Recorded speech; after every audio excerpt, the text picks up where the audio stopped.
Hello dear student, welcome to my YouTube channel Ranjan Edu Learn में। तो आज की इस वीडियो में क्लास 12 के ज्योग्राफी विषय का 30 मोस्ट इम्पॉर्टेंट प्रश्न करवाने वाला हूं, जो कि मैंने रिसर्च किया कि 2019, 2020, 2022, 23 में किस तरह का प्रश्न पत्र बने थे। उसी के अकॉर्डिंग इस प्रश्न को बनाया गया। अगर आपने अभी तक पार्ट 1 पार्ट 2 नहीं देखे तो आप लोग जाके देख सकते हैं हमारे चैनल पर।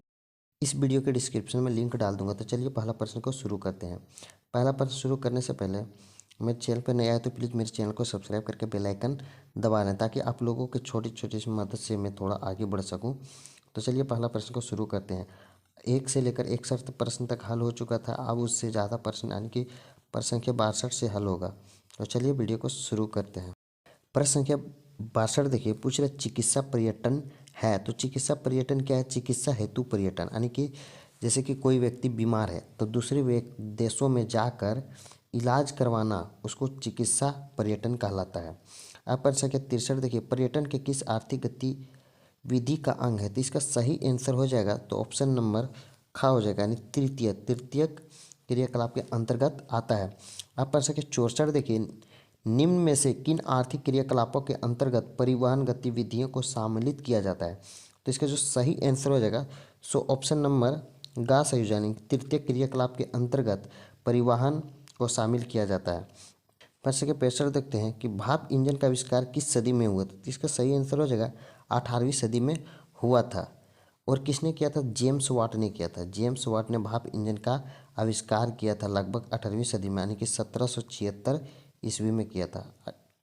अब प्रश्न संख्या 6 देखिए, एंडीज पर्वत या भागों में निम्न में से किस पशु का प्रयोग परिवहन के माध्यम के रूप में किया जाता है? तो इसका सही जो आंसर हो जाएगा लामा पशु का प्रयोग परिवहन के लिए किया जाता है, वो भी एंडीज पर्वत में। प्रश्न संख्या 67, पार महाद्वीपीय अस्टुअट महामार्ग किन के मध्य से गुजरता है? तो इसका सही जो आंसर हो जाएगा ऑप्शन नंबर का, यानी डार्विन और मेलबर्न के बीच से अस्टुअट महामार्ग गुजरता है। अब प्रश्न संख्या 68 देखिए, किस देश में रेल मार्ग का जाल का सघनतम घनत्व पाया जाता है? तो इसका सही जो आंसर हो जाएगा संयुक्त राज्य अमेरिका। संयुक्त राज्य अमेरिका में जो है सो रेल नेटवर्क का घनत्व सबसे ज़्यादा है। प्रश्न के 69 देखिए, वृहद ट्रक मार्ग जाता है, यानी वृहद ट्रक जो है सो किस मार्ग से होकर गुजरता है? तो इसका सही जो आंसर हो जाएगा उत्तरी अटलांटिक महासागर से होकर गुजरता है। वृहद ट्रक जो है सो उत्तरी अटलांटिक महासागर से होकर गुजरता है। अब प्रश्न के 70 को देखिए, बिग इंच पाइपलाइन के द्वारा परिवहन किया जाता है। तो इसका सही आंसर हो जाएगा ऑप्शन नंबर घ, यानी पेट्रोलियम का जो है सो बिग इंच पाइप के द्वारा परिवहन किया जाता है। प्रश्न के 71 देखिए, निम्न में से कौन सा भारत का लंबा नेशनल हाईवे है जो वाराणसी को कन्याकुमारी में जोड़ता है? तो इसका सही आंसर हो जाएगा नेशनल हाईवे 7, यानी NH7 जो है सो वाराणसी को कन्याकुमारी तक जोड़ता है। प्रश्न के 72 देखिए, रेल लाइनों की चौड़ाई के विभिन्न प्रकार में से मानक गेज की माप क्या है? तो इसका सही जो आंसर है 1.44 मीटर जो है सो रेल लाइन की चौड़ाई का जो मापक है। ये देखिए, बीच की जो लेंथ होता है, इस तरह का पटरी रहता है और इनके बीच की जो लंबाई होता है सो 1.44 मीटर होता है। प्रश्न के 73 देखिए, निम्नलिखित महाद्वीपों में से किस एक से विश्व व्यापार का सर्वाधिक प्रवाह होता है? तो इसका जो सही आंसर हो जाएगा, यानी कि ऑप्शन नंबर खा, उत्तरी अमेरिका में जो है विश्व व्यापार का सर्वाधिक प्रवाह यानी कि जगह है आने जाने का। प्रश्न का 74 देखिए, दक्षिण अमेरिका राष्ट्र में से कौन सा एक ओपेक सदस्य है? तो इसका सही जो आंसर हो जाएगा ऑप्शन नंबर गा, वेनेजुला जो है सो ओपेक सदस्य, यानी कि लगभग 1960 ईस्वी में यह बनाया था। प्रश्न के 75 देखिए, निम्न व्यापार समूह में से भारत किस एक का सदस्य नहीं है? तो भारत एक जो है सो साप्टा का सदस्य नहीं है। साप्टा जो है सो 2006 में यानी 1993 में बना हुआ था। प्रश्न का 76 देखिए, सार्क देशों में शामिल नहीं है। तो सार्क देशों में शामिल नहीं है वो अफगानिस्तान है। अफगानिस्तान जो है सो सार्क देशों में शामिल नहीं है। प्रश्न के 77 देखिए, 1995 में गेट का रूप बदलकर किस संगठन का उदय हुआ? तो इसका सही जो आंसर हो जाएगा विश्व व्यापार संगठन, यानी WTO का उदय हुआ। प्रश्न के 78 को देखिए, पूछ रहे हैं 1948 में स्थापित संगठन GATT का पूरा नाम क्या है? इसका सही आंसर हो जाएगा ऑप्शन नंबर खा, यानी general agreement on trade and traffic. प्रश्न के 79 देखिए, WTO का मुख्यालय कहाँ है? तो इसका सही जो आंसर हो जाएगा वो जेनेवा में है। कब स्थापना हुआ था? तो इसका जो जेनेवा का स्थापना हुआ था वो 1995 में हुआ था। प्रश्न के 80 देखिए, आयात निर्यात के बीच मूल्यों में अंतर को क्या कहते हैं? तो इसका सही आंसर हो जाएगा व्यापार संतुलन, या तो संतुलित व्यापार भी हो सकता है। यहाँ देखिए, यहाँ इसमें गलती से टिक नहीं मारिएगा, असंतुलित है, थोड़ा ध्यान दीजिएगा आप लोग। प्रश्न के 81 देखिए, निम्न में से अंतर्राष्ट्रीय व्यापार के प्रकार कौन हैं? तो इसका जो सही आंसर हो जाएगा द्विपार्श्विक व्यापार, बहुपार्श्विक व्यापार, यानी का और खा सही हो जाएगा। प्रश्न के 82 देखिए, निम्न में से एक प्रकार की बस्तियां सड़क, नदी या नहर के किनारे होता है। तो इसका जो सही आंसर हो जाएगा रेखीय, यानी देखिए सड़क, नदी, यानी जो बस्ती होता है वो किस तरह होता है? सड़क के किनारे इस तरह रेखीय अनुसार, इधर दोनों तरफ से घर है, तो ये इसका सही आंसर हो जाएगा रेखीय।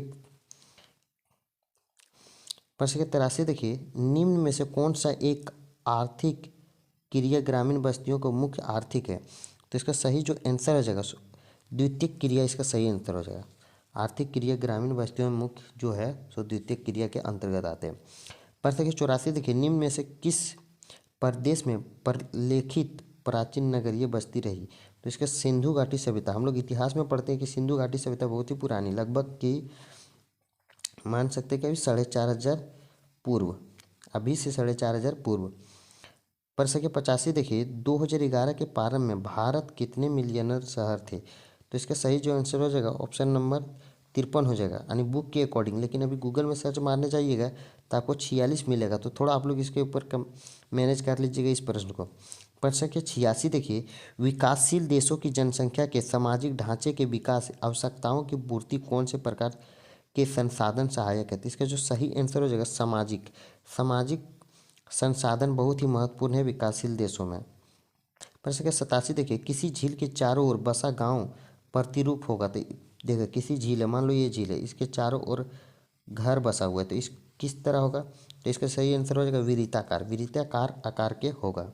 प्रश्न संख्या 88 को देखिए, निम्नलिखित आर्थिक क्रियाओं में कौन ग्रामीण अधिवास से संबंधित है? तो इसका जो सही आंसर हो जाएगा ऑप्शन नंबर का हो जाएगा प्राथमिक, क्योंकि देखिए प्राथमिक में क्या होता है कि मछली पकड़ता है, कृषि करता है, यही सब काम रहता है, इसलिए इसका आंसर जो हो जाएगा प्राथमिक होगा। अब प्रश्न के 89 देखते हैं, पर्वतीय प्रदेशों में किस प्रतिरूप का अधिवास पाए जाते हैं? तो इसका जो पर्वत जो होता है इस तरह होता है, मान लो तो इस तरह घर बनेगा तो क्या हो जाएगा? सीढ़ी नुमा आकार का। किस तरह होता है? सीढ़ी नुमा आकार का। टुंड्रा क्षेत्रों में एस्किमो द्वारा बर्फ के टुकड़ों से बनाए गए अधिवास को क्या कहते हैं? तो अधिवास को जो कहते हैं, यानी अधिवास मतलब घर हो गए, इग्लू कहते हैं। इसका सही आंसर मॉडल प्रश्न पत्र में भी आपका दिया हुआ था, थोड़ा आप लोग देख लीजिएगा अच्छे से और तैयारी करके जाइएगा ताकि आप लोग को एक भी प्रश्न ना छूटे। प्रश्न के 91 यानी कि लास्ट, भिलाई नगर किस वर्ग में है? तो इसका सही जो आंसर हो जाएगा सो ऑप्शन नंबर का हो जाएगा, यानी औद्योगिक नगर में आता है। अगर वीडियो अच्छा लगे तो मेरे चैनल को सब्सक्राइब करके बेल आइकन दबा दें ताकि आप लोग को इसी तरह का और नोटिफिकेशन और नए नए वीडियो मिलते रहे। Thank you.